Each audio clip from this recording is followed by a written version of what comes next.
I started thinking about this idea of the south and the north, and why do we always make the north the dominant thing. And then I saw a map that al-Idrisi, the first map maker of the world, was al-Idrisi, was a Moroccan who did a world map, and he put the south on the top and he put the north on the bottom. The European map makers actually took from his book, but they realized the significance of putting the south on the top. It put Africa over Europe.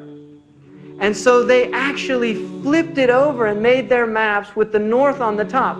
And interestingly enough, if you read in the book called The Venture of Islam, Hodgson points this out, how he said it's so unfortunate that the Muslims don't recognize that they made the first maps and they put the south on the bottom, and they should go back to putting the south on the bottom, because it's a completely Eurocentric worldview that actually does not have historical foundation.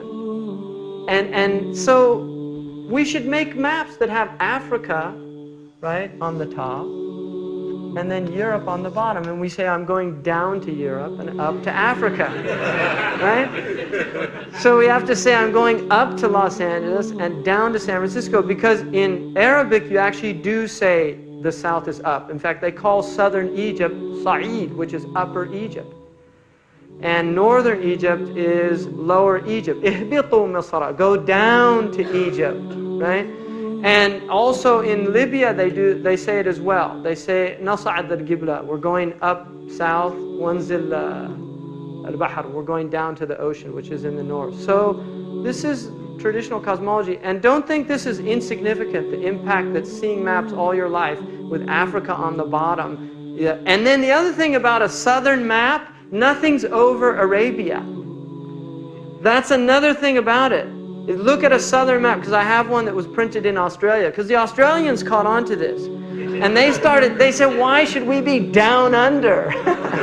And so they just turned it right side up, right? And they made their maps. I have a map from New Zealand, and it's really interesting to look at it. It actually puts things in a very interesting perspective. You start seeing things like how close Ireland is to Morocco, for instance, and how close Germany is to England. You realize how strong the Germanic ties, because you don't get that sense when you see a northernly dominant map. So it's very interesting.